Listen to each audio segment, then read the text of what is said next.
আসসালামু আলাইকুম বন্ধুরা, দেখতে পাচ্ছেন আপেল। এই যে আপেল আসছে, আপেলটির কালারও হয়েছে। সম্ভবত আমার দেখা বাংলাদেশে কোনো আপেলে এই ধরনের কালার আসছে। এর আগে আমি দেখছি যতগুলো আপেল সেগুলো সবুজ ছিল, আর এটা দেখতে পাচ্ছেন একেবারে কালার আসছে। কত সুন্দর কালারটা! পুরো গাছটাই আপনাদের মাঝে আমি শেয়ার করব ইনশাআল্লাহ, আপনারা দেখবেন।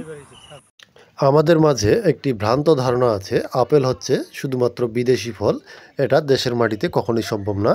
সঠিক যত্ন ও পরিচর্যা করলে যে আপেল হয় সেটা করে দেখিয়েছে কৃষি সম্প্রসারণ অধিদপ্তর হর্টিকালচার সেন্টার দিনাজপুর। সেখানে প্রায় 250 থেকে 300টি আপেল শোভা পাচ্ছে। বর্তমানে প্রায় 100টির মতো এই গাছটিতে আপেল রয়েছে। যে গাছটি দেখতে পাচ্ছেন এই গাছটির বয়স প্রায় 6 বছর। 3 বছর বয়স থেকেই আপেল দেওয়া শুরু হয়েছিল। বর্তমানে গাছটির বয়স যত হচ্ছে আপেলের পরিমাণও ঠিক ততই বৃদ্ধি পাচ্ছে। এখানে বিশেষ একটা কৌশল অবলম্বন করা হয়েছে, যেটা হলো পুরো গাছটি কিন্তু নেট দিয়ে একেবারে ঢেকে দেওয়া হয়েছে উপর থেকে নিচ পর্যন্ত। চারিদিকে মানে একেবারে 5 দিক হচ্ছে উপর সহ সব দিকেই নেট দ্বারা ঢেকে দেওয়া হয়েছে।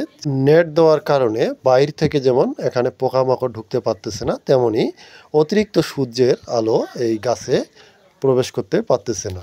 তো বন্ধুরা, আমরা যারা শখের বসে আপেল গাছ লাগাতে যাচ্ছি, অবশ্যই ছাদে কিংবা আলগিনায় গাছ লাগাবো এবং পরিচর্যা করব, তাহলে আমরা নিয়মিত ফল পাবো।